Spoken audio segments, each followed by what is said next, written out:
Okay, Bismillahirrahmanirrahim. Assalamualaikum warahmatullahi wabarakatuh dan salam sejahtera.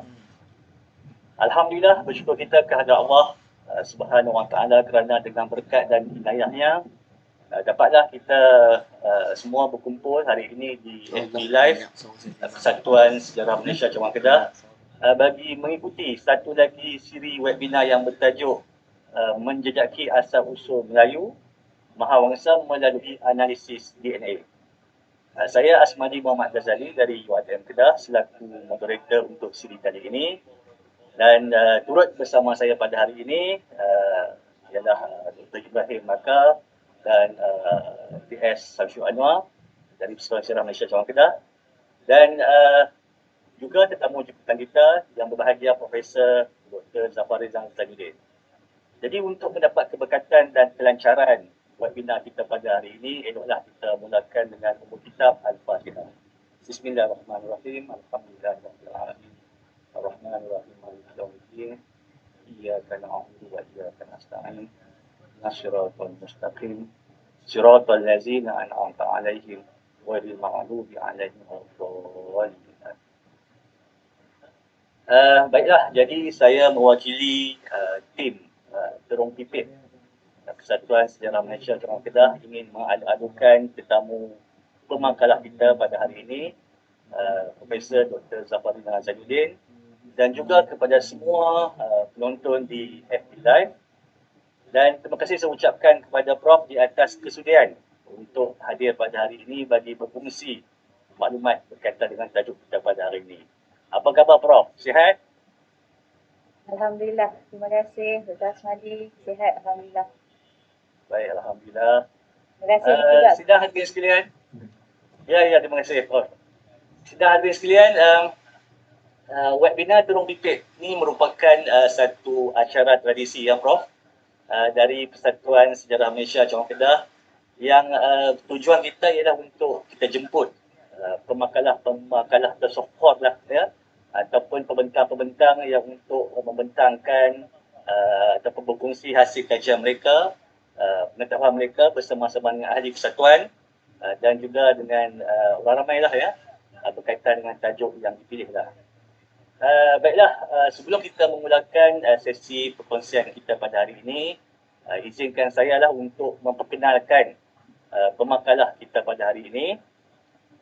Beliau ialah Profesor Dr. Zafar Rizal Zainuddin, dilahirkan pada tahun 1973 di Batawus, Pulau Pinang.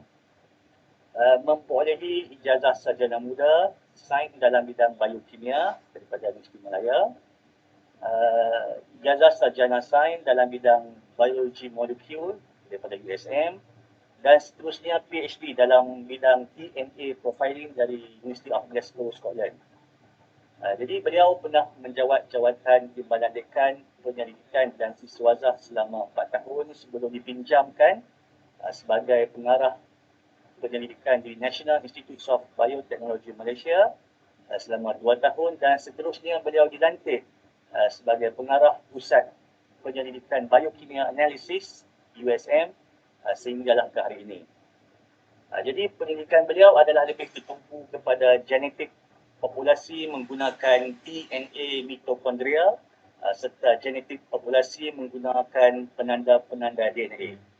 Jadi dengan pengalaman sebagai pensyarah dan penyelidik dalam tempoh 17 tahun, maka saya boleh katakanlah beliau ni sebagai salah seorang lah pakar DNA di Malaysia. Okey, jadi sebelum kita mendengar perkongsian Prof berkaitan dengan tajuk pada hari ini, eloklah saya memberi sedikitlah sinopsis tentang tajuk kita ni supaya sidang hadirin sekalian akan faham akan objektif sebenar tajuk kita pada hari ini. Dan apabila kita melihat daripada tajuk kita ini, iaitu ada terma Melayu Mahawangsa di sini. Jadi terma ini menunjukkan suatu bangsa yang besar yang bisa katakan yang hebat, yang terdiri dari kumpulan manusia yang berbagai kelompok. Kemudian elemen DNA yang kita berikan pada hari ini kepada Prof, kita gabungkan dalam tajuk ini kerana sifat DNA itu bukan sahaja mengandungi pelbagai maklumat genetik, tetapi juga bagi saya berbagai kisah silam yang akan kita rungkaikan pada hari ini. Jadi signifikan dari tajuk ini untuk kita menerapkan kefahaman dan kejelasan dari aspek asal-usul Melayu yang acap kali menjadi perdebatan oleh orang ramai. Jadi banyaklah Prof, saya juga baca-baca jugalah ya, macam-macam teori, antaranya teori House of Taiwan yang katakan kita ni daripada bangsa Yunan, Selatan Cina. Ada juga teori-teori yang lain macam teori House of Sundaland. Jadi bila kita lihat dari aspek masa pula, bangsa Melayu kita ini telah mencicah lebih 70,000 tahun. Jadi sebenarnya penonton sekalian, berbagai bentuk kajian yang boleh kita gunakan untuk mengkaji asal-usul bangsa ni. Contohnya seperti arkeologi, dari segi antropologi, etnologi, linguistik dan DNA. Jadi pada hari ini pakar kita ni akan memfokuskan kepada analisis DNA. Jadi pada sesi pertama Prof akan berfungsi dengan kami semua, dan kemudian kita akan adakan Q&A di mana para penonton sekalian sekiranya ada soalan bolehlah nyatakan di ruang komen ya. Jadi insyaAllah Prof dah bersedia Prof? Ya, insyaAllah Ustaz Malik. Baik, alhamdulillah. Jadi kita santai-santai je ya. Ya, baik. InsyaAllah Prof ya. Jadi saya dengan sukacitanya menjemput Prof untuk memulakan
bercampur-campur, terlahir daripada bangsa yang campur daripada Arab, daripada Cina, daripada India dan sebagainya. So siapakah orang Melayu yang asli kan?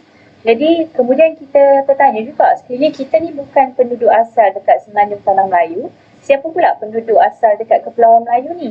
Dulu katanya kabarnya Melaka merupakan pelabuhan yang hebat. Orang daripada pedagang daripada luar datang berdagang, dan kemudian siapa yang menjadi tuan rumah yang menyambut pedagang ni? Sekiranya orang Melayu bukan penduduk asal Kepulauan Melayu. So kemudian apabila didedahkan kajian berkaitan asal-usul orang Melayu sebelum ni bukan melalui kajian DNA seperti kajian linguistik dan sebagainya, masih juga tidak menamatkan persoalan tentang asal-usul orang Melayu. Dan kemudian kita juga sering tertanya, apakah keadaan terbaik untuk menentukan asal-usul manusia ataupun sesuatu populasi dan juga keturunan. Okey, dan kemudian datanglah perkataan DNA.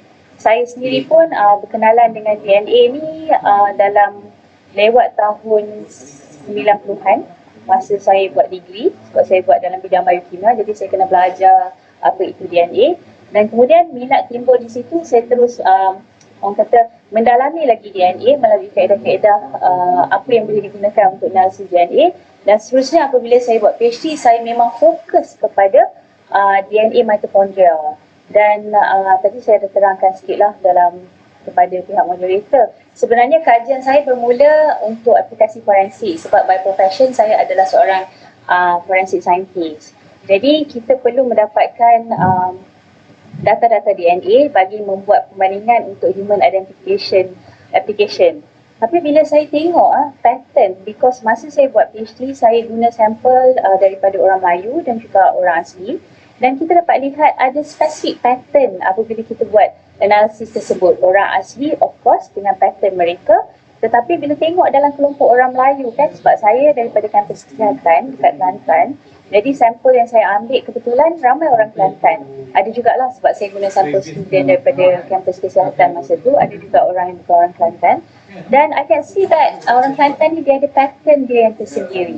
So itu yang melahirkan saya punya interest untuk apabila saya pulang ke Malaysia selepas PhD, saya nak mengkaji lebih lanjut lagi. So adakah orang-orang Melayu lain, contohnya sebab kalau kata saya berborak dengan rakan-rakan kan, yang mana dia kata, saya orang Jawa, saya bukan orang Melayu. Jadinya saya cakap, kalau Jawa bukan Melayu ke? So benda-benda macam tu, so apabila saya meneruskan kajian, saya bahagi ke mengikut sub-ethnic tertentu.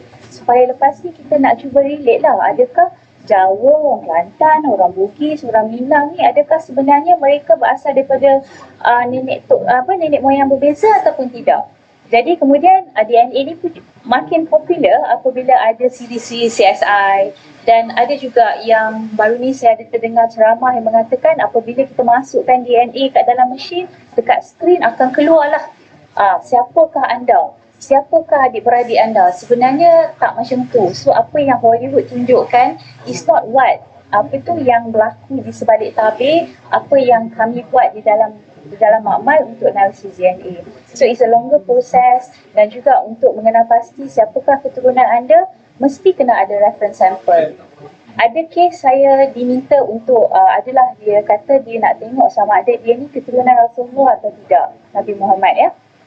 Jadi dia nak hantar DNA dia. Saya kata without a reference sample, saya memang tak akan boleh orang kata apa do any analysis, ataupun I can only give a profile, tapi kita nak match dengan siapa. Dan even though kalau ada sampel yang dia kata saya dah ada sampel daripada kayu sugi, tapi saya tak boleh mengatakan based on my analysis mengatakan DNA dekat kayu sugi ni diklaim sebagai Nabi Muhammadnya DNA, dan kemudian DNA dia kata kalau match, dia kata dia nak kata dia adalah keturunan Nabi Muhammad. Kita tak boleh buat macam tu, because kita kena establish the orang kata reference sample must be established, mesti tahu sebenarnya itu sampel siapa. Kalau tak, kita hanya boleh kata sampel A dengan B match to each other ataupun tidak. So DNA analysis is not that straightforward, sebenarnya dia agak complicated lah. Okay, so dan kemudian bagaimana DNA ini boleh digunakan untuk menjejaki asal-usul manusia? Dan benarkah DNA boleh menyimpan cerita tentang asal-usul kita? Dan yang paling penting, adakah penemuan daripada kajian menggunakan DNA ini boleh dipercayai? Kalau tak, maknanya kalau kata sekadar sesuatu yang random, tak stable, maknanya kita jumpa dalam bahagian DNA ni menunjukkan menunjukkan kita orang keturunan daripada mana. Kemudian bila kita tengok bahagian ni pula, kita tengok keturunan kita lari pula. So maknanya dia tak konsisten. So macam mana kita nak percaya sebagai satu penanda yang boleh orang kata digunakan untuk melihat asal-usul manusia. Sebelum saya pergi lebih jauh, saya nak kongsi sikit apa itu DNA. Okay? DNA sebenarnya adalah satu molekul yang sebenarnya bertanggungjawab untuk mengkodkan semua arahan yang diperlukan oleh sel dalam badan kita untuk menghasilkan semua fungsi manusia. Untuk menghasilkan kita, maknanya dia daripada sel asas itulah yang akan membentuk tisu, tisu akan membentuk organ, organ akan membentuk organisme. Kalau DNA rosak, maka sebab tu akan terjadilah berbagai kecacatan dan sebagainya, sebab kod genetik tu ada kemungkinan akan terganggu. Kemudian terdapat dua jenis DNA bagi manusia. Kita ada DNA nuklear dan juga DNA mitokondria. Yang saya fokuskan untuk PhD saya adalah DNA mitokondria ya. Kemudian DNA nuklear ni dia duduk dalam satu nukleus dalam dalam sel, kita panggil nukleus. Maknanya dia protected dalam nukleusnya, sebab DNA ni kita tak nak dia diganggu oleh enzim dan sebagainya. Saya duduk dalam nukleus, is a well protected area lah dalam tu. Kemudian kita ada DNA mitokondria, tidak kurang pentingnya kerana DNA mitokondria ni terletak dalam organel yang menghasilkan tenaga kepada sel. Jadi dia tak boleh rosak. Kalau rosak, rosaklah hilang tenaga kita. So dua DNA ni, diorang ni independent dan kaedah dia punya pewarisan pun adalah berbeza. Okay?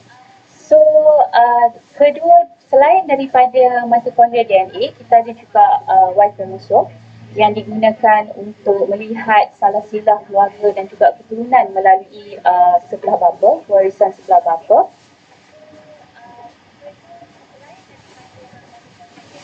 Dan kemudian kita ada juga DNA mitokondria yang diwariskan daripada sebelah ibu sahaja tanpa melalui apa-apa proses rekombinasi. Apabila saya kata tidak melalui proses rekombinasi, maknanya anak akan menerima salinan DNA mitokondria daripada ibu ataupun kromosom Y daripada bapa tanpa sebarang perubahan. Dan pewarisan ini akan kekal dari generasi ke generasi. Maknanya tak akan berubahlah kecuali jika berlaku sedikit mutasi. Jadi apabila kaedah pewarisan ni tidak terganggu, maknanya we can always track back lah daripada satu generasi ke generasi. Maknanya saya dan juga kakak saya, adik lelaki saya akan boleh track saya punya aunty dan juga uncle daripada sebelah nenek yang sama.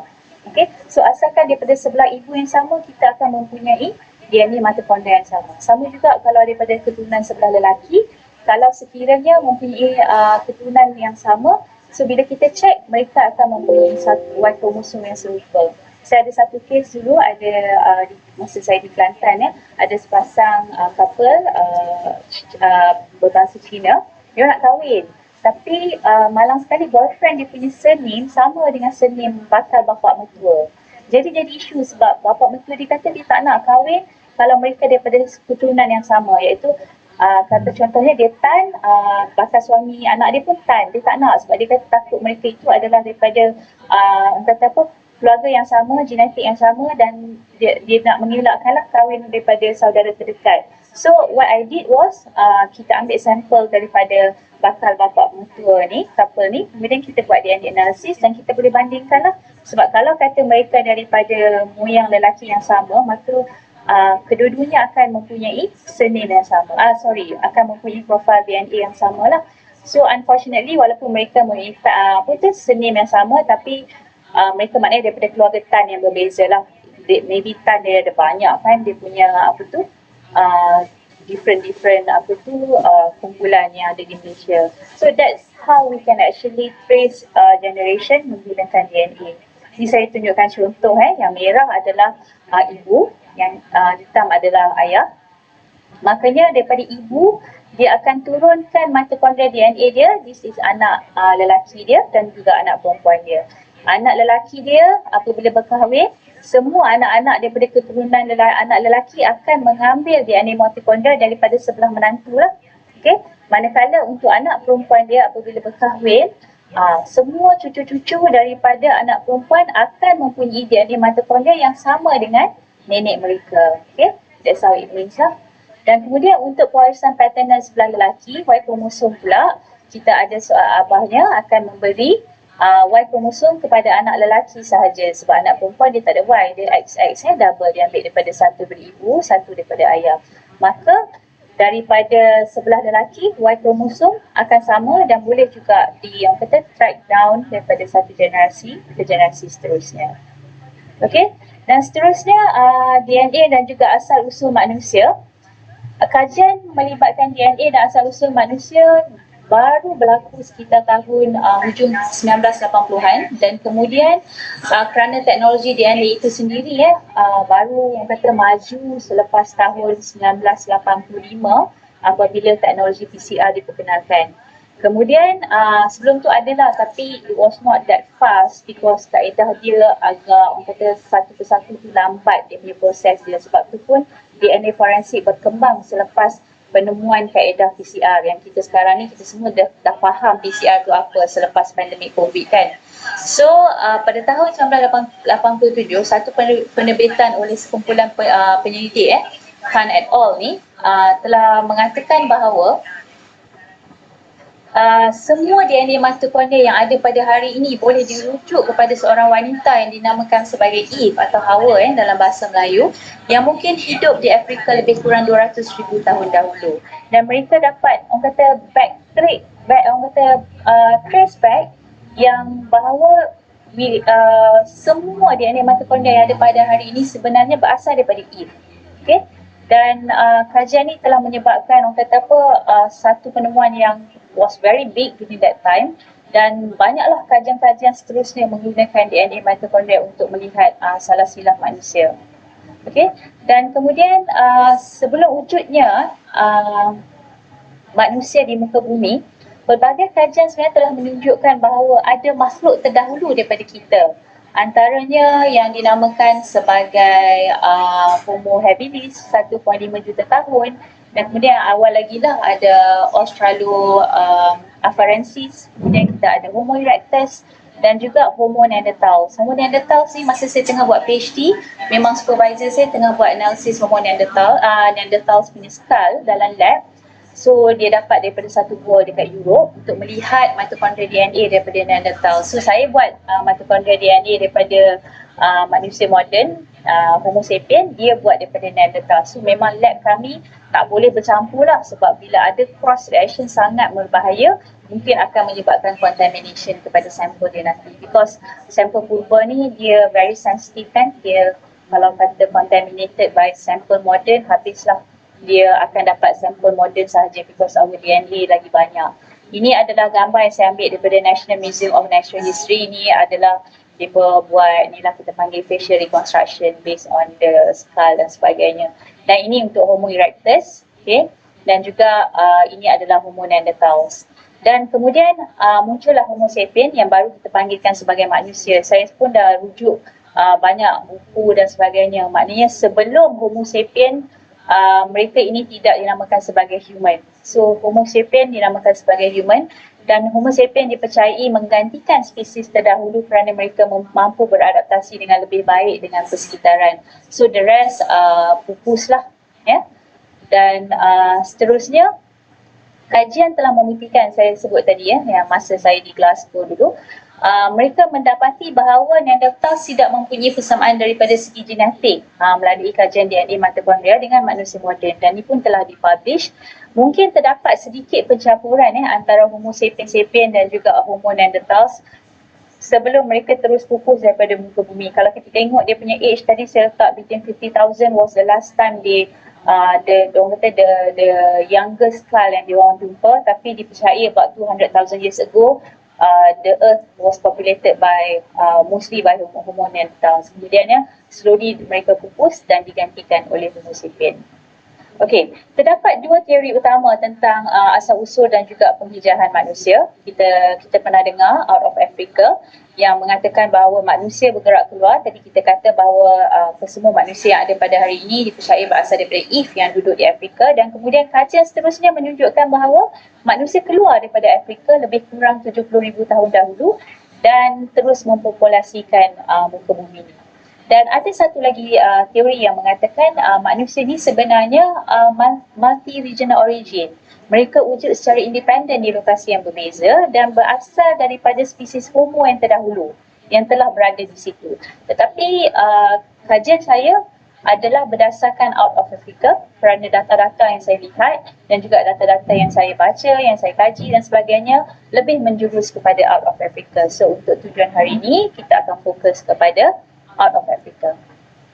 Selain daripada bukti genetik, okey, saya tunjukkan sikit bukti yang bukan genetik yang menunjukkan migrasi manusia di atas muka bumi ini. Okey, satu kajian telah dibuat ke atas gigi yang ditemui dalam gua Lida Aja. Saya tak tahu betul tak pronunciation saya. Ya. Yang menggunakan kaedah microcomputed tomography scanning yang mengesahkan gigi tersebut adalah milik manusia. Dan gigi tersebut berusia lebih kurang 63,000 hingga 73,000 tahun dahulu. Dan ini telah diterbitkan, ya. Dan anggaran usia ini adalah konsisten dengan anggaran yang dibuat oleh kaedah stratigraphy, paleoclimate, reconstruction aras laut dan juga bukti genetik yang saya sebut tadi. Di mana manusia telah bergerak keluar dan telah datang ke arah Asia Tenggara lebih kurang 60,000 hingga 70,000 tahun dahulu. Ini adalah gambar gigi tersebut, ya, yang saya ambil daripada publication. Okay. Next, theory out of Taiwan. Kita selalu dengar, daripada dulu saya belajar kat sekolah, orang Melayu ni berasal daripada Yunan. Okay, so kita nak tengoklah, betul ke sebenarnya orang Melayu ni berasal daripada Yunan? Dan teori ni sebenarnya was being established by Peter Bellwood, juga seorang saintis yang berkaitan, dia banyaklah menerbitkan buku dan sebagainya. Dan beliau berkata bahawa penutur bahasa Austronesia ni telah berhijrah keluar dari Taiwan dan bergerak ke arah Asia Tenggara sekitar 10,000 tahun dahulu. Maknanya kita ni kalau betul lah berasal daripada Yunan, daripada Taiwan dan sebagainya, maknanya kita ni adalah satu populasi yang muda lah. Okay? Baru je datang ke Kepulauan Melayu lebih kurang 10,000 tahun dahulu. Sedangkan sebelum tu, tadi kita kata manusia bergerak keluar dari Afrika dalam 70,000 tahun dan gigi tu tadi dah sendiri berusia lebih pada 60,000 tahun dekat Sumatera. So siapakah mereka ni? Kalau mereka ni bukan orang Melayu, siapa penduduk asal dekat Kepulauan Melayu? So mungkin kerana bahasa Melayu merupakan salah satu cabang bahasa Austronesia, maka orang Melayu juga dianggap berasal daripada kumpulan ini. Jadi itu antara sejarah yang telah tertulis dalam buku sekolah. Okey, sedikit tentang Kepulauan Melayu. Sebenarnya Kepulauan Melayu ni adalah satu kepulauan yang sangat besar. Basically kepulauan yang terbesar di dunia. Dan kepulauan ni dibentuk oleh beribu-ribu buah pulau, seperti Pulau Borneo, Sumatera, Jawa dan termasuklah Semenanjung Tanah Melayu. Dan kepulauan ini dipercayai bersambung sebagai satu tanah besar sebelum berlakunya banjir besar yang menenggelamkan pentas dunia dan tamadun-tamadunnya lebih kurang 10,000 tahun dahulu. Maknanya sebelum ni kita ni boleh jalan kaki ni, tak ada laut-laut ni semua. Maknanya semua ni adalah bersambung sebagai satu tanah besar sehinggalah tanah-tanah yang ada lebih rendah telah tenggelam dan apa yang tinggal struktur pada hari ini adalah tanah-tanah tinggilah yang terselamat daripada during Ice Age tu. Kemudian apabila berlakunya banjir besar, sebahagian besar penduduk di pentas Sunda ni terpaksa berhijrahlah dan mereka dipercayai telah memulakan penempatan baharu di Asia Timur dan juga Kepulauan Pasifik. Dan kemudian apabila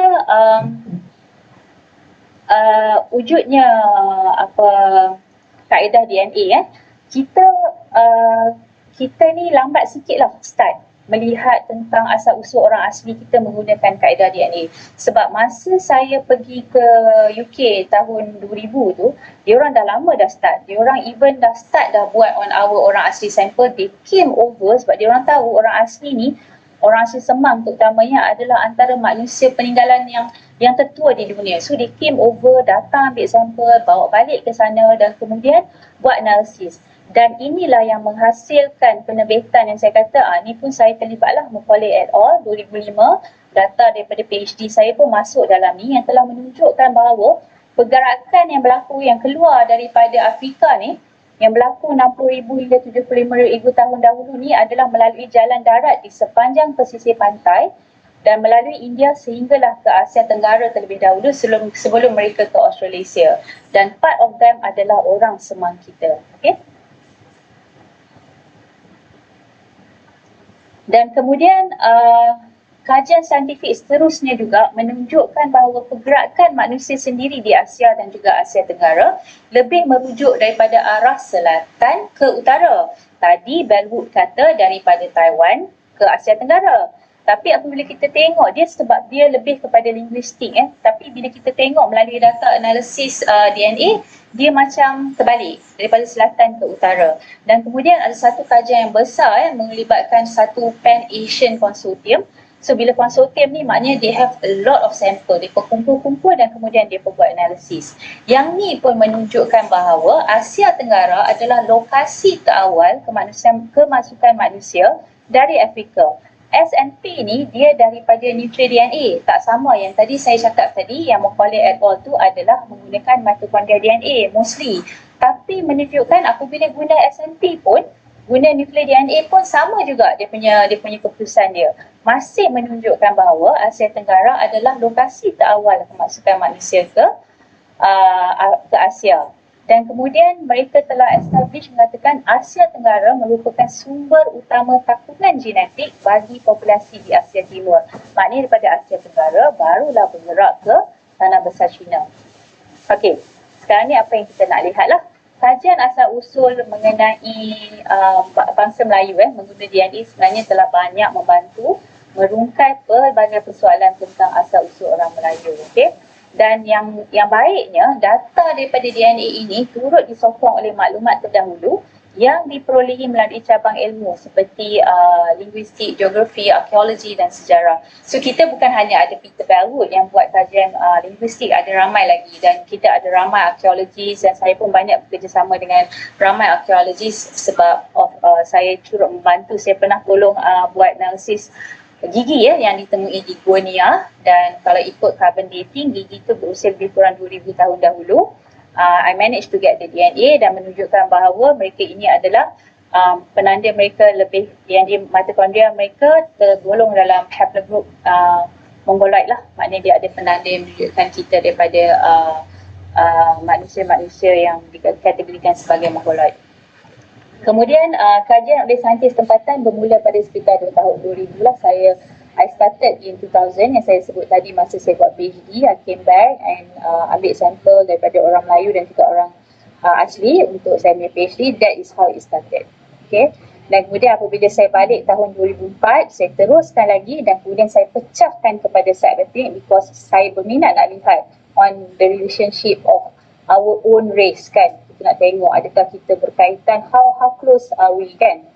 Kemudian kajian yang sama juga telah dijalankan kepada orang asli Semang, Senoi dan Proto Malay. Masa PhD dulu saya cuma pakai Jahai dan Feng Shui. So when I came back, saya teruskanlah, saya cuba dapatkan setiap representatif daripada kesemua orang asli iaitu Senoi, Semang dan juga Melayu Proto. Kenapa ini perlu dilakukan? Kerana perbandingan maklumat genetik antara orang Melayu dan orang asli adalah sangat penting, kerana orang asli, terutamanya orang Semang ni, telah diiktiraf oleh semua saintis di dunia sebagai orang, mereka adalah antara kumpulan manusia yang tertua di dunia. So we have to use them as orang kata reference lah untuk menunjukkan okay, berapa umur orang Melayu kalau kita compare dengan orang asli. Dan berdasarkan kajian melibatkan pelbagai sub-etnik inilah yang saya kata kita temui bahawa orang Melayu mempunyai DNA mitokondria yang berusia puluhan ribu tahun. Sama seperti orang asli. Okay?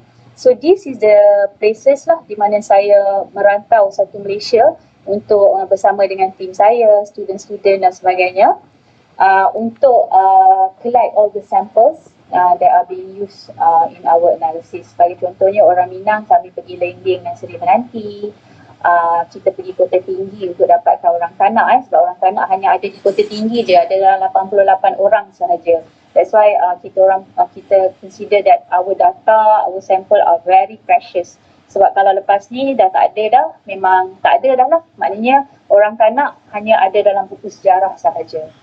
Okey, dan seterusnya analisis mitokondria DNA ni menunjukkan bukti kukuh bahawa orang asli Semang adalah sebagai penduduk terawal di Semenanjung Malaysia. Sama juga macam tadi saya kata, before saya start, orang dah start dah menggunakan orang asli. But when I did more, collect lagi sampel, masih juga menunjukkan bahawa they are right. So, orang asli Semang kita ni memang sangat tua dan menunjukkan hubungan rapat dengan populasi di Afrika, India, Papua dan juga orang asli di Australia. Dan makrohaplogroup M ini adalah merupakan kumpulan mitokondria DNA yang tertua di Kepulauan Asia Tenggara, dan makrohaplogroup M ni ditemui dengan frekuensi yang tinggi di kalangan orang asli dan orang Melayu. Okay.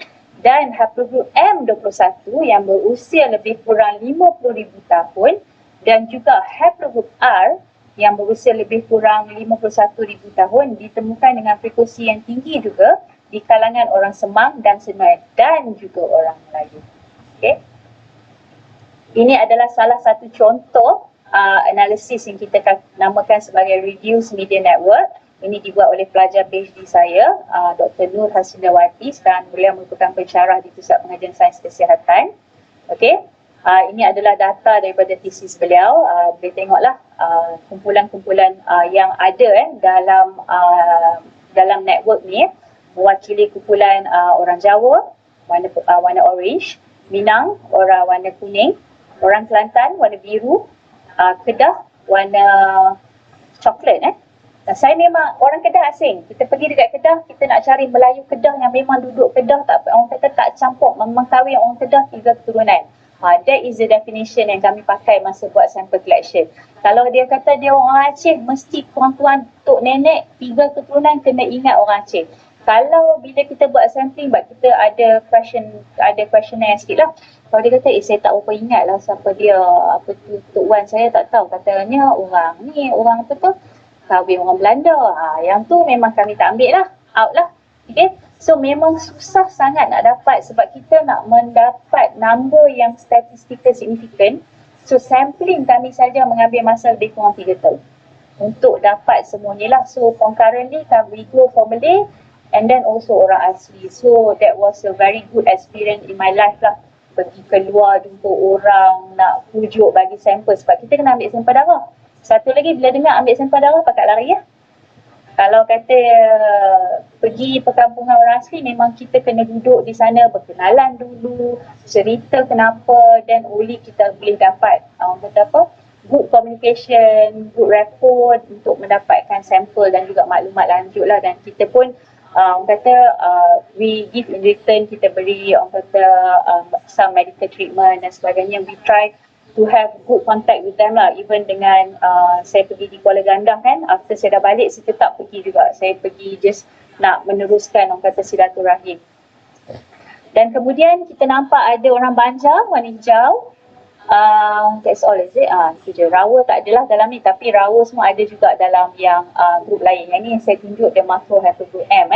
Dan kalau nampak umur dia lebih kurang 55,000, lebih kurang 59,000 lah tahun plus minus. Dia punya ni agak besar lah, memang kaedah molecular clock ni dia punya standard deviation agak besar. Dan kemudian contoh yang kaedah yang kita pakai, kita panggil sebagai molecular clock. Dan bagaimana ia dikira umur sesuatu populasi ni adalah berdasarkan mutasi yang terkumpul pada kadar yang stabil sebab mitochondrial DNA is very stable. Okay. Dan kita boleh menentukan bilakah dua populasi berbeza mula berpisah daripada dia punya common ancestor dan seterusnya dapatlah membuat anggaran bagi populasi tersebut. Memang ini adalah anggaran, tetapi kena ingat kaedah ini digunakan pakai oleh semua yang buat analisis population melalui mitochondrial DNA. Saya guna ni, semua orang guna ni. So we use the same one. So anggaran kami, kalaulah saya kata Melayu ni about 50,000, kumpulan lain 30,000, kaedah molecular clocknya masih sama. So standard deviationnya masih sama. So bukan kata saya guna cara lain, mereka guna cara lain, that's why saya dapat tua, mereka dapat muda, tak. So we use the same method because benda ni semua bila kita nak publish, they will check method yang kita guna, kalau betul semua barulah will be accepted by the scientific community. Okay, dan juga kajian yang menunjukkan, so umur kita dah tahu, how old is it, so kita nak tengok pula adakah pelbagai subethnik ni mempunyai kaitan genetik. So kita guna penanda lain pula selain daripada mitokondria, dan saya ada beberapa pelajar lah. Kita ada Dr. Edinur Hisham juga sekarang ni, beliau juga pensyarah di Pusat Pengajian Sains dan Kesihatan, dan juga Dr. Nur Waliuddin juga pensyarah di Pusat Pengajian Sains Kesihatan. Mereka ni semua dalam bidang sains forensik. Basically we are using it for science forensik, tapi at the same time we can use the same data untuk melihat populasi manusia. Okay. Dan ini salah satu contoh daripada kajian Dr. Eddie yang beliau membuat masa masters dulu sebelum beliau melanjutkan pengajian ke New Zealand. Beliau pergi New Zealand sambung PhD kat sana. Ini menunjukkan bahawa melalui penanda HRA A, B dan DRB1, okay, orang Rawa, orang Minangkabau, orang Kelantan, orang Filipin, DBJ adalah Banjar, Bugis, Jawa sebab mereka ni sangat similar. Bila kita nak publish, the editor kata you have to collapse. Maknanya you kena kumpulkan mereka sebagai satu populasi because they are so similar. So menunjukkan perkaitan yang amat dekat lah. Dan sekiranya betul lah kita ni kan orang daripada Yunan apa semua, you can see that orang Yunan, Nu dan juga Lisu, daripada mereka ni orang asli di sana, original population lah. Mereka sangat 1000 bootstrap menunjukkan mereka sangat rapat, tak pula digolongkan dengan orang Melayu. So they are apart from us. Sama juga orang Taiwan, they are far apart from us, dan juga daripada kumpulan-kumpulan lain, Portugis dan sebagainya. We are not in the same group.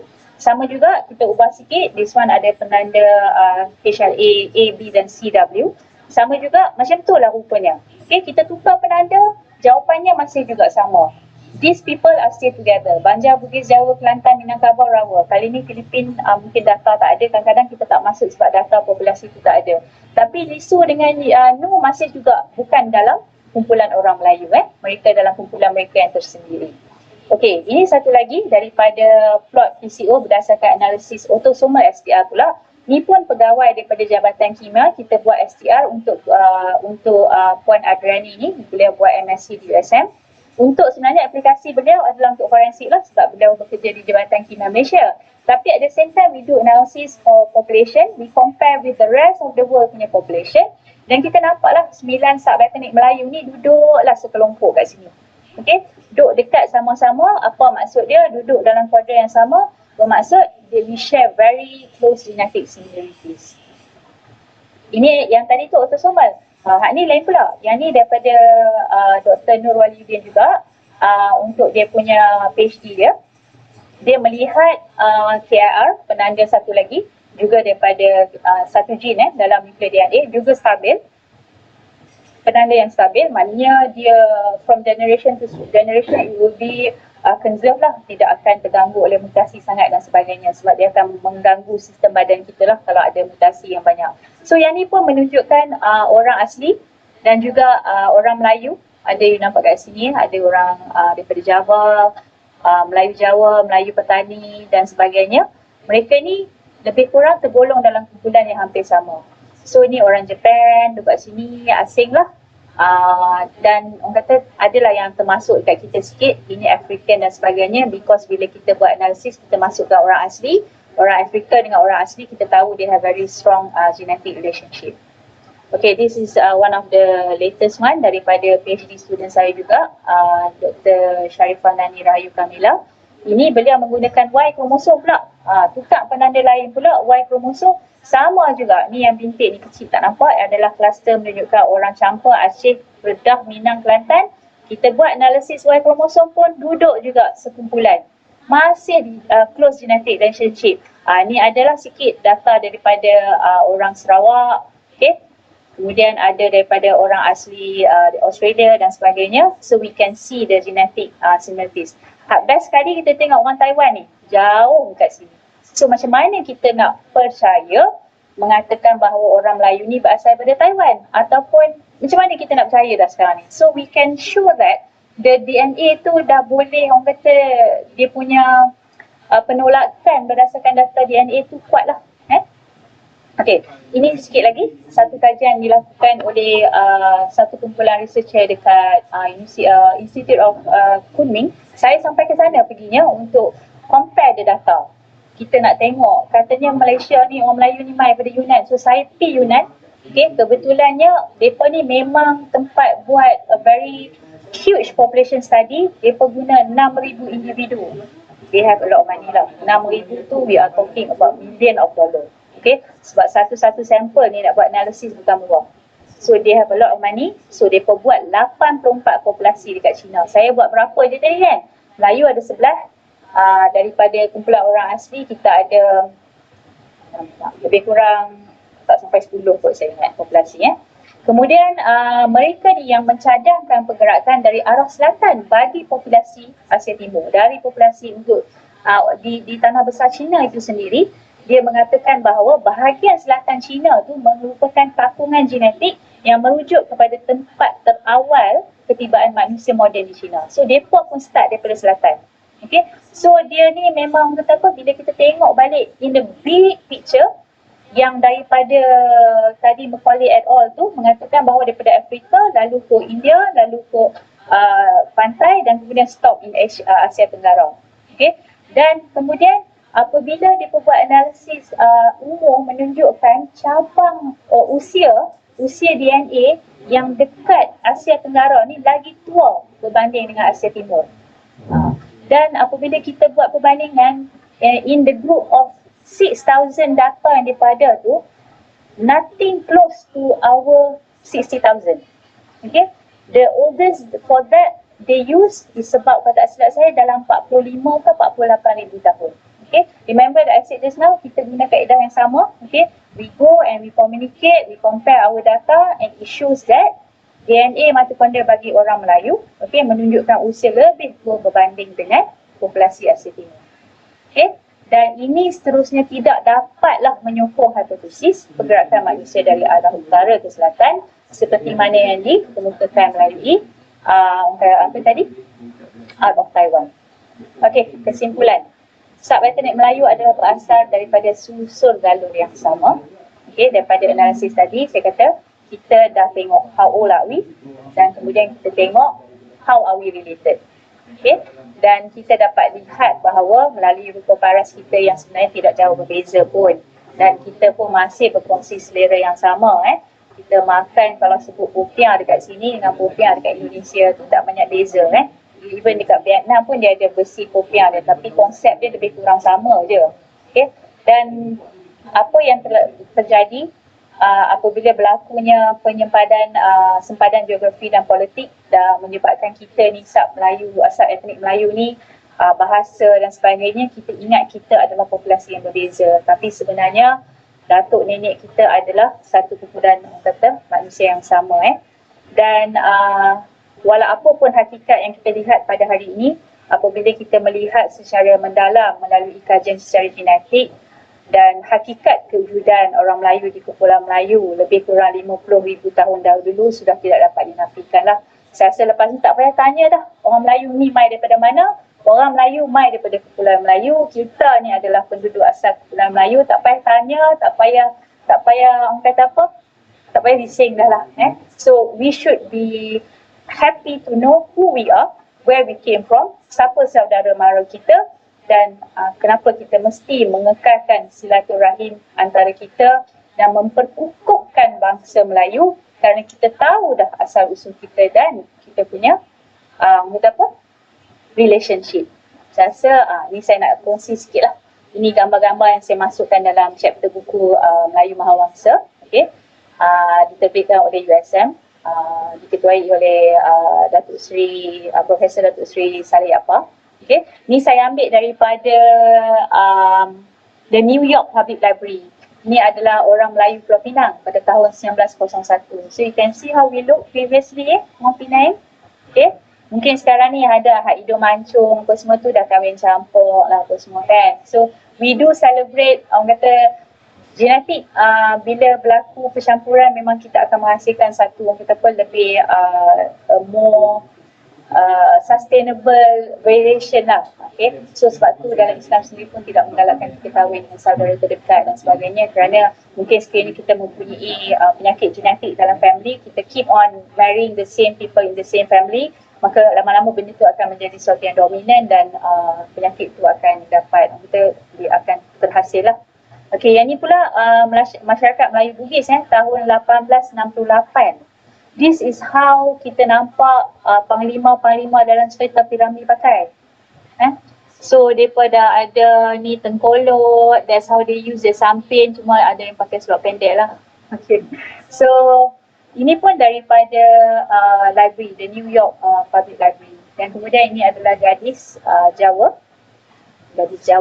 daripada same collection juga pada tahun 1909. Cuba lihat kerongsang dia, kain batik lepas dia dan juga kebaya dia. We are still wearing it until today, even after 100 years, berapa ratus tahun. This is 1934, quite recent, lelaki daripada Bali, petani yang baru pulang lah, saya rasa dia just came back daripada berkebun. It was taken in 1934. Ada banyak lagi gambar-gambar yang kalau anda semua berminat boleh masuk dalam website ni tengok bawah the New York Public Library Collection. So they have a lot of photos of us dalam tu. So saya rasa setakat itu saja. Assalamualaikum warahmatullahi wabarakatuh. Terima kasih kerana mendengar. Terima kasih Prof di atas perkongsian yang sangat menarik, yang sangat jelas, yang sangat signifikan dan menjawablah segala persoalan yang selama ini mungkin telah terjawab. Tapi pada hari ini Prof, kejelasan kepada jawapan tu mungkin kita akan dapat lagi lah, especially daripada aspek DNA yang Prof beritahu tadi ni. Okey Prof, kita ada beberapa soalan Prof ya. Saya okey ya. Kita baru pukul 10, on time lah juga. Dan banyak masa lagi, Prof. Okey. Soalan yang pertama, Prof, daripada Mokhtar Mansur. Apakah jenis manusia Melayu yang hidup pada zaman tamadun Sungai Batu sekitar tahun 877 before century? Mungkin ada pencerahan tentang DNA bagi kumpulan ini. Ini yang sekitar zaman Batu ni, Prof.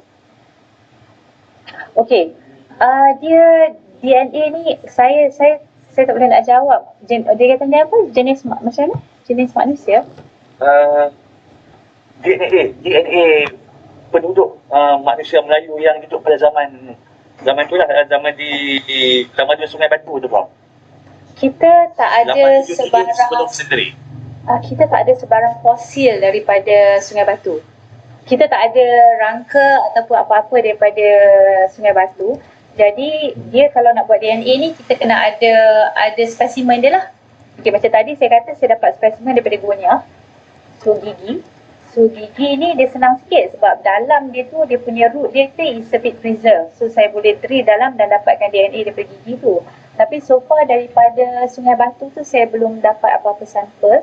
So saya tak boleh komen lah, so we don't have. Tapi untuk tadi saya kata saya buat analisis kumpulan DNA tu orang Kedah. Memang kita ada sampel daripada representatif daripada Kedah lah. Dan memang kita pergi area Lembah Bujang, tak silap saya ingat dah lama dah pergi sampling. Dan kita cuba cari orang Kedah asal yang dekat situ. So we can see that daripada kumpulan sampel yang saya buat tu memang orang Kedah pun ada yang memang in the M haplogroup yang sangat tua tu lah. Tapi kalau nak specifically siapa yang duduk di Sungai Batu masa tu, until we have the specimen then only I can see. Okey. Terima kasih, Prof. Maksudnya jawapannya boleh terjawab kalau kita memperolehi sampel kat situ, Prof? Ya, you tak boleh nak ni, you kalau nak tanya spesifik lah. Tapi kalau secara general, memang kalau orang Melayu Kedah memang saya buat dan you all memang ada representative of the oldest Malay punya sampel, age. Baik, Prof. Kita pergi ke soalan yang kedua, Prof. Nak tanya, adakah pihak Prof menjumpai DNA Melayu ni mempunyai sedikit DNA Yahudi? Itulah soalan je, Prof. Saya, kalau you all tengok saya buat analisis tadi, sekejap saya tunjuk. Dia bergantung kepada apa yang kita buat comparison. Okay, so kalau based on this, yang ni untuk autosomal.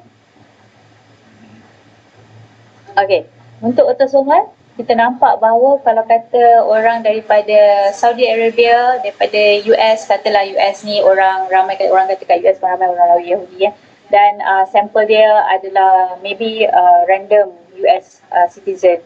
Tapi kalau tengok daripada sini, nampaknya tak ada relationship lah based on STR analysis. Dan kalau kita tengok based on KRR pula, kita ada ke tak? So based on this, ada orang Papua, tak ada orang daripada ni. Dia kita boleh buat comparison kalau data tu available in the publication. Maknanya dah being published. So kita boleh ambil pada public domain dan kita buat comparison. And saya tak boleh nak cakap secara khusus sebab basically saya tak buat lah specifically compare orang Melayu dengan orang Yahudi. Saya tak buat. So I cannot comment. Okay. Baik. Tapi Prof secara dasarnya memang jauh lah, Prof. Memang tak ada persamaan lah kalau ikut teknik tadi tu.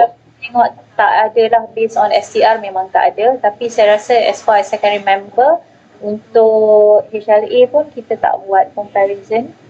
Okay, kita tak buat comparison. Adalah Portugese, France, Alaska. So basically orang Yahudi tu kita tak masukkan as a specific group. Maybe we can do it, data ada, what we can do is just run balik analysis dalam komputer untuk tengoklah sama ada how close or how far we are from them. Okay, Prof. Okay. So soalan yang ketiga pun sama juga macam soalan kedua tu. Soalan tu popular lah berkaitan dengan Yahudi ni. Okey. Seterusnya, Prof. nak tahu orang Melayu dengan Yahudi sama tak? Ini yang saya tak pasti ni. Saya Tapi jadi trend pula. Prof kan? Ahli sejarah. Tapi memang ramailah yang bertanya. Tak tahu kenapa minat mereka ke arah itulah. Ya. Okey, yang ni dia nak minta maklumat di Prof ni. Boleh saya dapatkan alamat email Prof atau nombor telefon pejabat Prof? Itu dia. Itu permintaan, bukan soalan Prof. Okey. Email saya safarina@usm.my. Nombor telefon office, minta maaf saya tak ingat. Okey. Alright, soalan yang seterusnya Prof ni,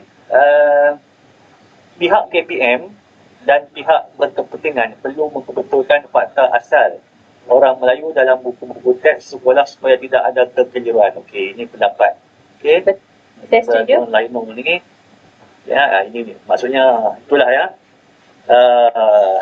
Kajian kita dah buat, Prof pun dah buat macam-macam lagi, dan sebelum student-student Prof pun macam-macam dah buat, maka itu menguatkanlah ya, sebab kajian kita ni di tingkat akademik. Jadi saya pun setuju jugalah di atas saranan tersebut, dan insyaAllah kita bawalah ke pihak yang berkepentingan. Okey, ada lagi soalan ni baru masuk. Prof, ada tidak kaitan genetik dengan orang asli Australia? Tadi ada kan saya tunjukkan dalam satu slide. Saya nampak ya. Memang very closely related dengan orang asli Australia jugalah. Sebab berdasarkan pattern of the migration pattern tu, kita boleh nampak bahawa daripada Afrika, dia melandu lalu pantai, dia stop dekat Asia Tenggara, kemudian it will take 2,000 years before dia orang turun sampai ke Australia. Tapi memang based on mitochondrial DNA analysis, semang kita dengan orang Australian Aborigin memang hampir sama. Cumanya directly antara orang Melayu dengan orang asli Australia tu dia tak adalah yang overlap. Tak ada yang overlap. Tapi kalau ikut daripada segi persamaan umur, lebih kurang lah dia punya usia kalau ikut based on mitochondrial DNA. But not directly related lah dia. Sebab kita buat kajian ni, kita kena tengok juga. Kita guna instrumen ni semua is based on statistical punya calculation kan. So dia memang tak ada lah benda yang kita boleh dapat data yang kata macam mana that accurate. Dia ada standard deviation dia ada some, tapi basically yang saya kata kita boleh guna pakai is because kalau saya guna tool yang ni, orang lain buat research pun kita guna tool yang sama. Okay, tapi direct relationship tu based on our analysis tu tak nampak lah, tapi dengan orang Semang definitely yes. Okay, baik Prof. Ujung-ujung ni bertalu-talu soalan Prof. Okey, yang ni soalan adakah Persatuan Sejarah Malaysia, okey, di pihak kami lah akan buat webinar yang menjurus kepada kupasan perbezaan atau persamaan antara identiti bangsa dan identiti agama. Ini satu aspek yang menarik kerana rumpun Melayu di Nusantara bukan semua beragama Islam. Rasanya Perlembagaan Malaysia sahaja yang memberi identiti khusus kepada definisi orang Melayu yang juga beragama Islam. Jadi memang soalan tak sensitif pun ya. Tapi sebenarnya insyaAllah lah ya, kami dari tim Turun Titik ni sebenarnya akan terus melihatlah, sebenarnya kita melihat pada kajian-kajian ya. Sekiranya ada kajian-kajian yang sangat signifikan yang boleh kita share, especially dalam aspek sejarah, maka kita akan buat kupasan. Walaupun dalam apa jua bidang yang kita rasakan sangat signifikan kepada pensejarahan di Kedah. Okey, seterusnya Prof. Yang arif tentang sejarah lah. Okey, ini pasal Semang Prof. Okey. Kalau DNA Semang datang dari Afrika, di mana nak letak DNA manusia semua melalui DNA Nabi Nuh selepas banjir besar. Pasal Nabi Nuh dijumpai di Turki. Prof, soalan dia. Okey. Saya okeylah. Macam ni saya nak kena bagi faham. The analysis yang kita buat is very specific. Kita spesifik fokus saya kepada orang Melayu, dan kemudian saya buat perbandingan dengan orang asli because kita faham orang asli adalah populasi yang antara populasi yang tua dekat dunia ni. Okay. Also together with the Filipino Ita, orang asli Australian Aborigin dan sebagainya. that is the limitation of our study. Anything that is not in our hand, kan, kita tak boleh lah nak buat kesimpulan. Kan, it's very dangerous. Sebab saya pun tak tahu macam mana what is the profile of keturunan Nabi Nuh. Kita tak ada reference, ya. Jadi kita tak boleh buat perbandingan. So to say beyond the data in front of us, it's very unethical lah. Okay. So apa yang saya tentangkan adalah apa yang saya kaji. Jadi kalau itu adalah di luar bidang saya untuk kaitkan antara adakah kita ni keturunan Nabi Ibrahim, banyak soalan yang datang dekat saya sebenarnya. Jadi saya memang tak boleh nak jawab. Sebab macam mana saya nak kata sedangkan saya tak tahu bagaimana rupa profil keturunan Nabi Ibrahim punya DNA. Apa group? Apakah mereka? Sebab dalam dunia ni ada banyak apa group. Afrika adalah L. Kemudian all the European kebanyakannya dalam group H, R. Kemudian kita Malaysia, Asia Tenggara ni satu group M, ya, dan sebagainya. Orang asli ada juga dalam R, Melayu pun ada R. So these are the profile yang kita kena tahu dulu lah. Dan kemudian baru kita boleh buat perbandingan. Okay? So that is not in my hand lah. I cannot see, I cannot comment at all. Okey, Prof. Jadi sedang pendengar sekalian, sebenarnya kajian berkaitan dengan asal-usul Melayu ataupun pejuang bangsa di dunia ini, ada banyak kaedah lah yang kita gunakan, ya. Jadi DNA ini merupakan salah satu cabang yang kita gunakan, dan selain itu kita boleh gunakan kaedah yang berbentuk arkeologi macam tadi tu kan, di Sungai Batu tu kan, berkaitan dengan antropologi, etnologi, jadi aspek kebudayaan dan linguistik. Jadi kalaulah teknik ini digabungkan, maka saya rasa penemuan dia itu akan lebih menarik lagi lah, ya. Cuma itulah kajian yang dijalankan oleh Prof. Zafarina ini menjurus kepada DNA. Jadi kalau DNA ini memang kita nak sampel. Tak ada sampel, Prof memang tak boleh, Prof, ya. Betul. Macam kalau katalah you nak tentukan, kata saya ni keturunan Tengku Ismail. Contohlah, bukan Tengku Ismail dulu.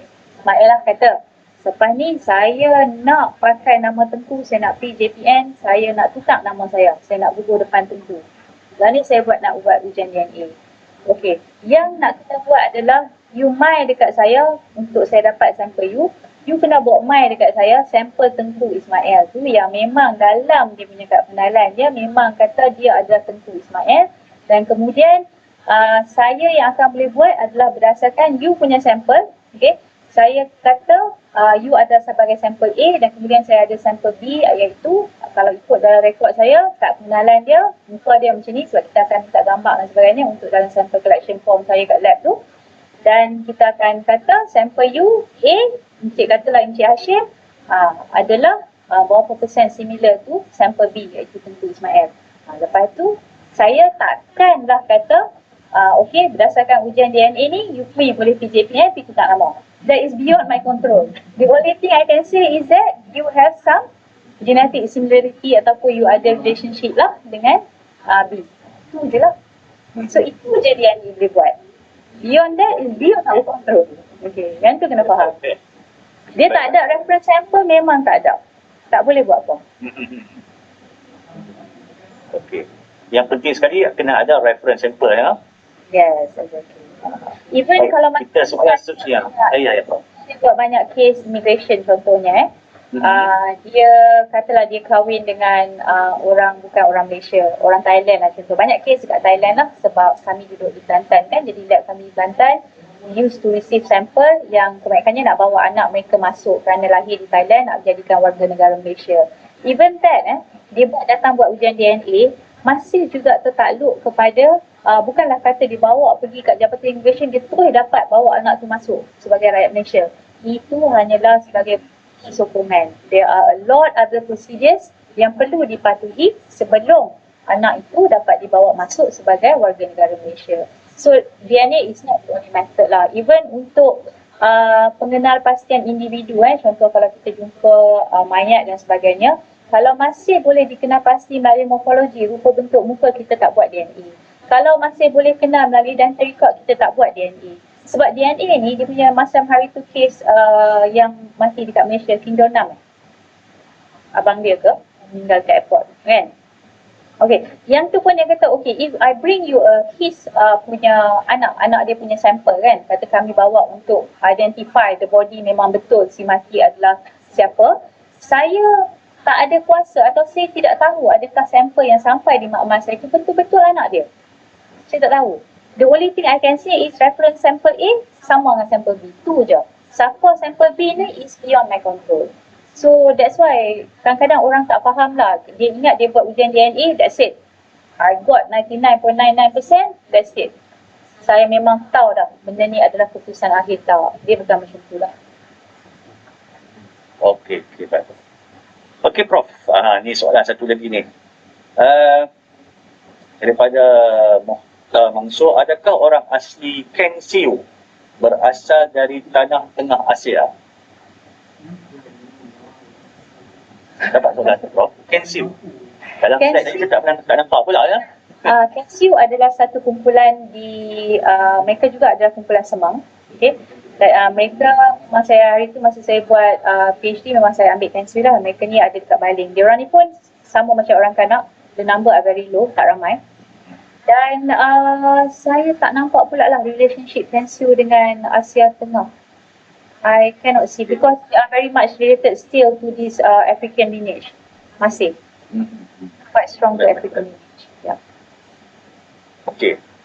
Adakah tesis Prof ini ada diterbitkan untuk bacaan awam? PhD thesis saya rasa telah is being digitalized ada didigitalkan saya rasa oleh University of Glasgow, tapi public access saya tak sure. Tapi yang lain-lain paper yang tadi yang saya sebutkan tu semua boleh didapati daripada website publisher masing-masing. So kalau the whole PhD thesis saya tak berguna sangat sebabnya is more on method development sebab PhD lain tau, dia tak fokus on the population itself. Dia tak ada. Saya cuma develop new method for human identification analysis. Saya buat mitochondrial analysis dan saya nampak haplogroup mereka dan saya buat some network study dan sebagainya. That's it. Okay. Tapi further down yang menunjukkan orang Melayu ni related to where is actually based on the continuous study lah yang saya buat after my PhD. Sebab kalau my PhD data tu memang all scientific sahaja. Kalau cari pun saya rasa you don't gain much lah on asal usul Melayu from based on my PhD. Kalau untuk pahaman santai Prof, ada tak buku-buku yang boleh Prof cadangkan lah?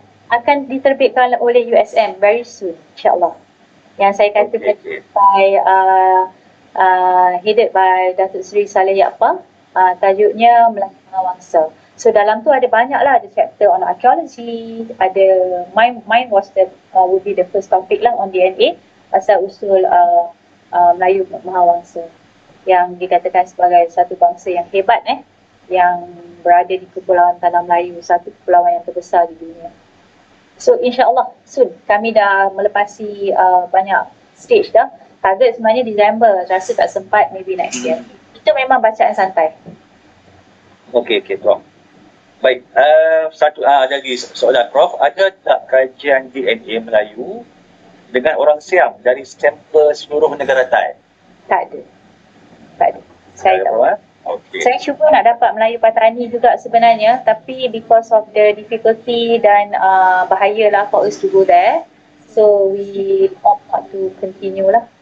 Kami juga cuba nak dapatkan daripada Melayu di Terengganu, dia ada satu kumpulan dipanggil Melayu Yunan dekat situ. They really look like Melayu Yunan, tapi because of number of sample tak banyak, so not statistically significant, so we have to take out from the study. So dia ada banyak lah sebabnya, even though we have 1-2 sampel pun tak berguna juga sebab dia tidak akan memberi significant input lah. So benda-benda macam tu. So kalau just bagi saya satu sampel Yahudi untuk saya analyse pun tak berguna juga. It won't give you much answer. It has to be a group of people with a specific identity. Sebab tu saya kata I would be very proud of my study because kami betul-betul pilih kami punya sampel. So kalau kata you nak tanya saya, kenapa Melayu daripada Singapura ni data dia lain? Because I cannot answer on their behalf because saya tak tahu dia orang punya origin of sample. You can say that you Malay, tapi sebenarnya Tok Wan you orang Dutch. So you can see ataupun kalau ambil belah mak you Mak Saleh. So bila kita buat data analysis, you definitely you akan pergi belah sana lah, you punya haplogroup. Belah Europe sana tu. So itu yang akan mengganggu lah kita punya kata apa, keturunan data tu. So that's why I can say about my study because I trust my sample. Okey Prof, kita ada lagi 20 minit lagi sebelum kita berakhir pada pukul 11.30. Okey, soalan seterusnya, adakah persamaan DNA Melayu Nusantara dengan orang asli Amerika, orang Indian? Katanya sebab ada persamaan dari segi warna kulit dan pakaian. Okey. Itu asasnya ya. Orang Red Indian, mereka mostly kalau tak silap saya haplogroup A dengan B kot. Tak silap saya lah, saya tak ingat, lama dah. But I've seen dia orang punya data based on mitochondrial DNA. Saya tak ingat. Tapi saya rasa based on our analysis tak banyak yang persamaan lah, it doesn't overlap. And kalau kan Red Indian tu they came from Central Asia kan, most of them kan. Okay. So Central Asia kita tak ada banyak sangat banyak persamaan because if we believe just now kita bergerak daripada Southeast Asia kepada orang kata ke arah utara kan. So we are supposed to be the kakak ngabang dekat Asia Tenggara. So they should be the younger population, and then this group of people they migrated to the new world kan. Dia pergi kepada US dan sebagainya. So ada dibuat tapi saya tak nampak sangatlah the similarity between mitochondria per se of the haplogroup yang kita ada dalam Asia Tenggara dengan mereka. Not that similar. Okey, baik. Seterusnya Prof, berkaitan dengan mutasi ni, apakah faktor yang menyumbang kepada mutasi DNA? Banyak faktor boleh menyumbang. Bahan kimia. Okey, yang paling simple sekali lah konsep dia, if you expose yourself to a lot of UV ni lah, dia akan menyebabkan mutasi kerana UV memang kita guna dalam makmal untuk degradekan DNA. Macam saya kata tadi, sebab lab saya dengan lab supervisor saya buat modern human, dia buat Neanderthal. Jadi kami memang akan decontaminate kami punya surface menggunakan UV. Sebab UV light ni akan degrade all the DNA. So if you expose yourself to sunlight dalam tempoh masa yang panjang with a very strong UV radiation nowadays kan, so memang akan boleh menyebabkan mutasi lah pada sel-sel DNA pada kulit. That's why you can get all this skin cancer. So one of it, and then chemicals, what you eat, what you are exposed every day, you inhale a lot of chemicals pun boleh menyebabkan some mutation juga. So must be careful lah nowadays sebab kita macam agak terdedah lah. Macam kami dekat lab bila buat DNA, masa zaman saya dulu kami banyak guna radioisotope. So saya kena buat careful lah. Saya kena pakai full protection so that the radioisotope tu tak akan menyebabkan dia tak akan nampak sekarang lah. So maybe another after you being exposed for 10 years kan, because kalau mutasi tu sikit-sikit it will not, even if the mutation does not happen in the coding the genes dan sebagainya, you won't see any difference. But unfortunately kalau in the genes yang penting somehow you will get the disease after some time.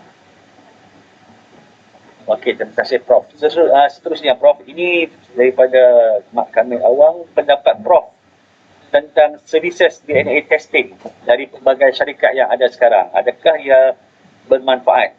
Yang ni mungkin Prof boleh promo sikit lah Prof dengan apa yang ada di USM sekarang ni.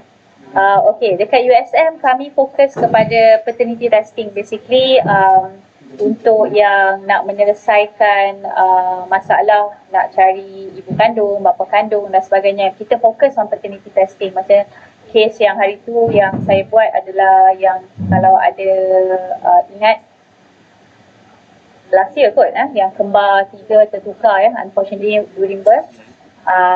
Tertukar, satu kembar tu diberi kepada keluarga lain, and apabila mereka bertemu tengok apa saya muka sama so they decided to come and analysis. Saya buat 5 penjuru lah Maknanya 3 beradik dan juga mak dan ayah yang masih ada. So it happen to be establish yang tu genetic relationship very easy because mak ayah masih ada lagi. Okay. So and then yang kembar tu pula kembar seiras. So bila kembar seiras memang DNA definitely 100% sama lah. Okay. So that is what we offer in USM. So and then satu lagi bila nak buat DNA test ni kena make sure lah DNA lab tu mestilah lab yang mempunyai akreditasi 17.5 because sample integrity dan sebagainya, chain of custody sangat penting. Kalau kata you pergi je mana-mana lab, just do simple DNA test, katalah you nak buat tuntutan harta dan sebagainya, when you go to the lab, to the court, you tengok daripada makmal yang tidak diiktiraf, maka still court will not accept your testing. Tapi sekarang ni memang tengah orang kata in the market lah, diorang buat all these ancestry testing. Yang tu banyak jugalah, so you can give your DNA and then they will come up how many percent of your DNA adalah Indian, how many percent Chinese, how many percent Yahudi, how many percent dia boleh keluar lah. So what you want they can give you. Tapi whether it is useful or not, ikut you lah, how you want to interpret.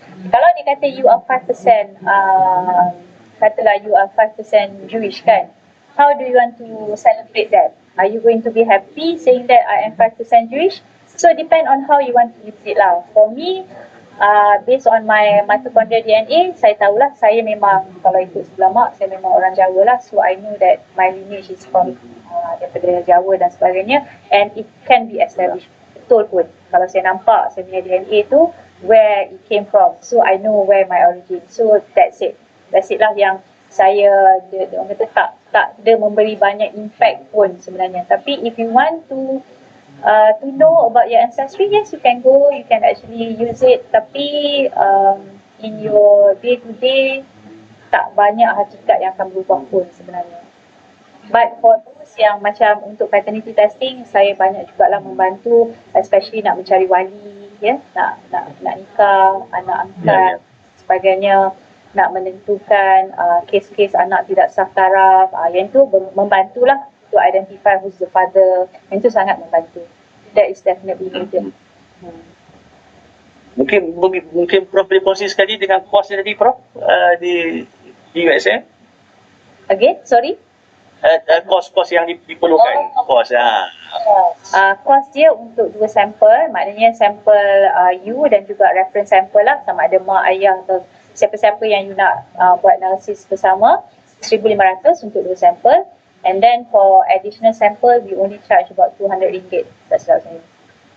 So the good thing about our lab is actually our turnaround time lah. You can get your result as fast as few days lah. Kalau kata urgent, saya pernah buat within 24 hours ada case untuk identifikasi orang yang ada kejadian mati terbakar lah dalam kereta. So we need to identify the body very fast. So we can manage to do it in 24 hours. So kita boleh declare lah dia siapa dan family dah boleh buat tuntutan. Kalau nak tunggu mungkin dalam kaedah lain lambat sikit lah kan. Jadi buat DNA definitely kita tengok DNA dia match dengan anak-anak dia, kita tahulah dia siapa. Ya. Then family dia boleh claim the body. Okey, ada satu soalan dan satu cadangan yang last ya. Satu soalan yang last, banyak kebeza DNA antara Sab Melayu. Sab Melayu Prof. Sab Melayu. Banyak beza tak? Ya. Sab teknik tadi pula alasannya. Okey, dengan siapa? Maksudnya beza di antara tu dalam maksud saya tak silap saya soalan ni berkaitan dengan Sab Melayu ni. Perbezaan di antara yang berada dalam Sab Melayu tu. Okey. Tak banyak lah sebenarnya. Kalau we can see that daripada sini kan, daripada analisis HLA ni, HLA ni dia gene yang sangat conserve tau, sebab dia penting untuk kita punya immunity. So you can see that even though Rawa ke, Minang ke, Kelantan ke, Banjar Bugis Jawa, they are quite related because we are located on the same branch.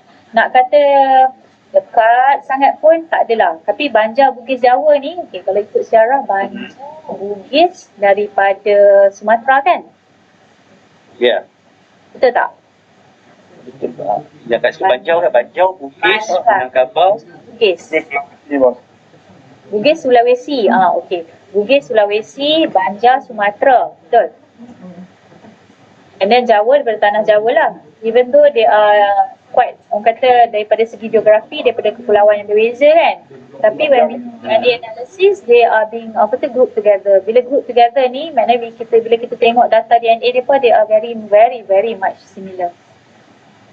Memang editor daripada penerbitan tu yang cadangkan data ni memang dekat sangat ni. You cannot say that they are different population. You just group them together for easy reference juga lah.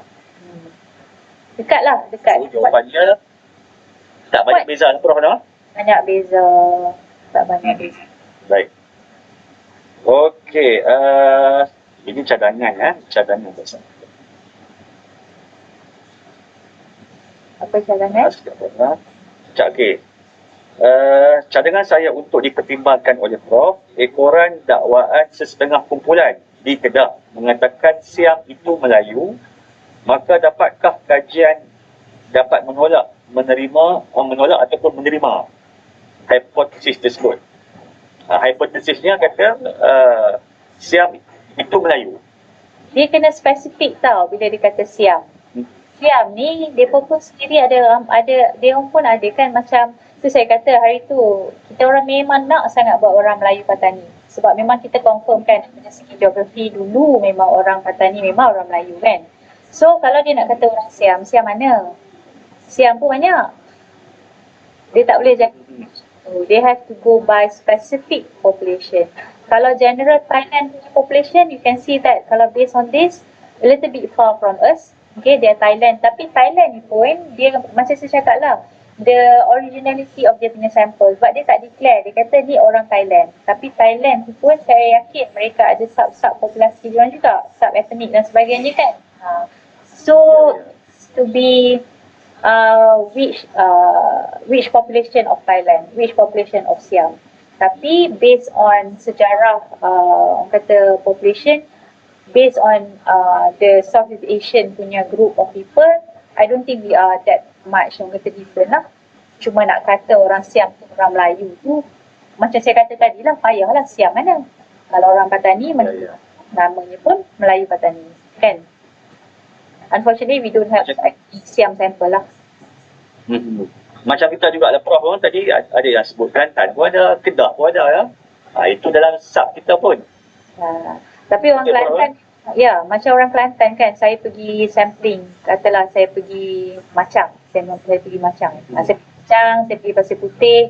Memang senang lah saya nak cari orang Macang yang 3 keturunan. Sebab diorang memang masih lagi mengamalkan kan, tidak kahwin orang luar. So saya kalau dapat yang generasi yang ketiga Tok Wan dekat situ tu, memang dia confirm lah, dia tak pernah keluar pun daripada Macang. Dia kata mak dia orang Macang, Tok Wan ni orang Macang. Tapi anak-anak dia dan cucu dia mungkin dah campur orang luar kan.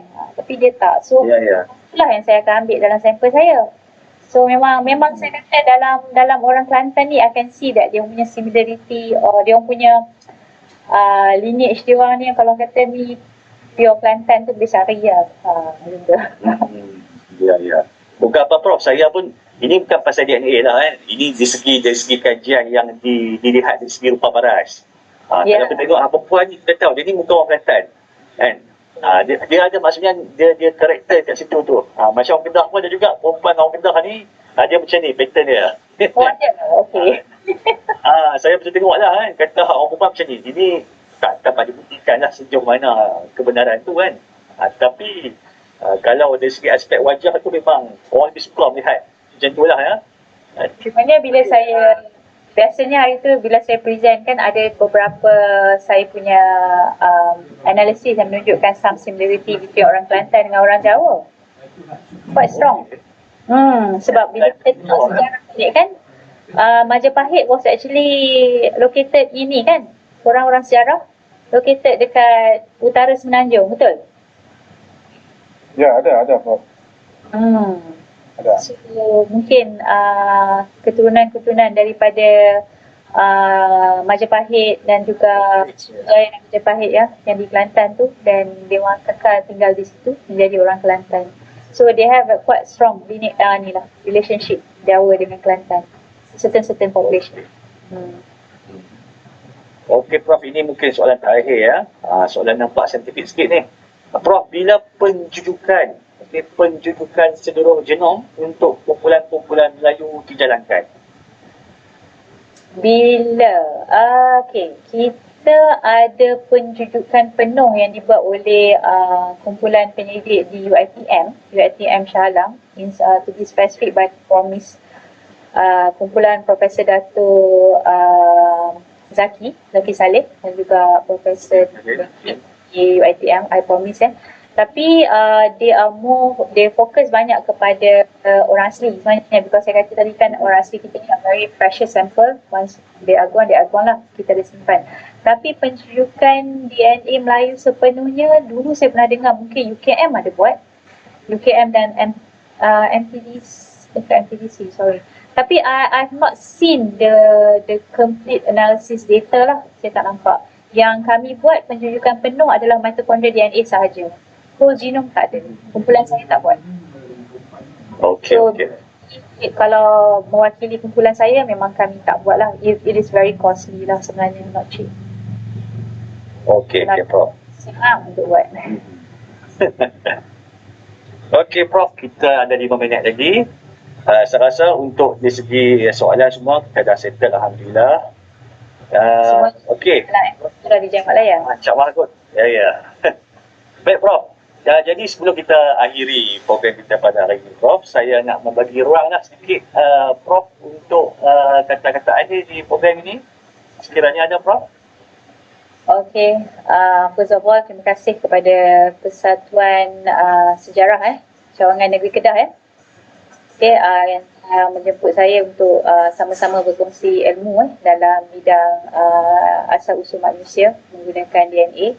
Again, saya minta maaf kalau tidak boleh dapat jawab banyak persoalan daripada tuan-tuan dan perempuan, kerana seperti yang saya kata tadilah, saya hanya boleh ulas sekiranya data tu ada dengan saya. Maknanya we do the analysis, we did the comparison dan sebagainya. Beyond that, memang as an academician, it will be very unethical for me to comment, sebab kita tak boleh simply bagi orang kata apa untuk menyedapkan hati, nak kata orang ni dengan orang ni related dan sebagainya. Kalau tak ada tu, we would say memang tak ada lah, beyond our knowledge.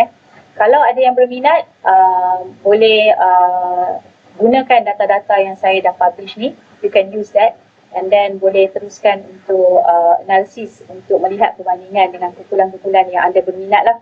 Sebab benda ni semua dah dalam public domain lah, boleh dapat dah. Dia punya raw data semua ada dan supplementary material. Only that, you have to know lah software apa yang kami gunakan dan sebagainya. So if you have additional data, you can proceed with the analysis sebenarnya. So for my group, as far as we are concerned, we have actually wrap up our study in 2011, the start saya, because the grant ended there. And after that ada few more publication lah yang daripada situ. I think the latest one is in 2000 yang saya masukkan tadi lah, yang Y chromosome tu. That was the latest one lah yang kita publish. So the rest saya memang daripada pihak research team saya, memang kami dah berpuas hati dan kerana tujuan kami untuk mengetahui asal-usul Melayu melalui kajian DNA telah selesai, telah orang kata being established. We are one of the oldest population in Asia, in Southeast Asia, okay?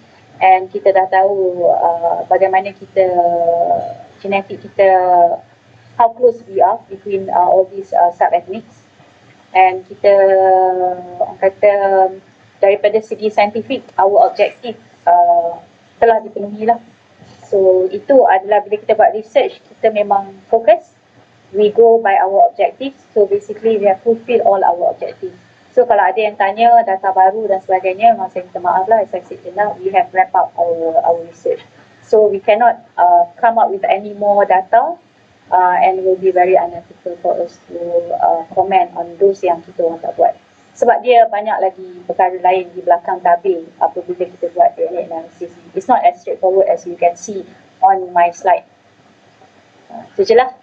Saya rasa saya pun sangat gembira lah kerana diberi peluang untuk berkongsi ilmu pada hari ini. Terima kasih kerana kepada yang sudi mendengar dan juga kerana sudi yang bertanya sebentar tadi. Assalamualaikum. Okey, Prof. Salam. Okey, Alhamdulillah webinar kita pada siri yang kedua ini sudah sampai ke penghujungnya. Jadi saya mewakili pihak Persatuan Sejarah Malaysia Saya Cabang masuk Kedah yang intro serta tadi tim terus dalam pimpin kat 3 minit saya saya ni Dr. Ibrahim Bakar pun ada, TS Syamsul Anwar pun ada, dan juga tim kru Haji Hafizal. Mewakili semua lah mengucapkan ribuan terima kasih yang tidak terhingga kepada Prof di atas persudian untuk bersama-sama kami pada hari ini, dan kami harapkan sudi-sudikanlah untuk terus berkongsi lagi lah ya. Mungkin di siri-siri yang seterusnya, insyaAllah. Itu saya nak tanya, kenapa terung pipit? Ya. Betul tadi, kenapa terung pipit? Terung pipit. Terung pipit ni mungkin Apa sejarah Tuan Syun mungkin boleh ikut terangkan. Saya ingat Dr. Ibrahim boleh jelas sikit ya. Orang lama. Dr. Ibrahim. Yelah, kita ni Permintaan Prof ni. Saya sebenarnya pun tak tahu, Prof. Terung pipit ni nama suatu tradisi di Kedah ni. Dia ada satu apa kita panggil satu orang lah yang membuat cerita terung pipit ni. Dia cerita klasik, cerita zaman dahulu yang dimainkan bercerita lah, bercerita kepada masyarakat. Jadi dinamakan ada hikayat dengan hikayat terung pipit. Apabila ada sesuatu penceritaan yang nak dibuat oleh nama pakar atau apa, penemuan-penemuan baru, maka kita namakan dia terung pipit. Itu sajalah asal usul. So, hikayat terung pipit ni spesifik untuk cerita-cerita negeri Kedah lah, anak-anak Kedah. Ya. Dia asal usul cerita tu di Kedah. Okey. Yang saya tahu terung pipit lah, makan dengan sambal belacan tu saya tahu. Ya, betul. Kita panggil terung Belanda. Terung Belanda. Terung Belanda. Terima kasih, Doktor. Ya. Saya pun baru tahu masuk terung pipit ni hari ni. Okey, baik. So, terima kasih sekali lagi Doktor, Prof dan semua, dan insyaAllah juga terima kasih kepada semua penonton FB Live kita pada hari ini. Jadi sekian, wabillahi taufiq wal hidayah. Wassalamualaikum warahmatullahi wabarakatuh. Jumpa lagi.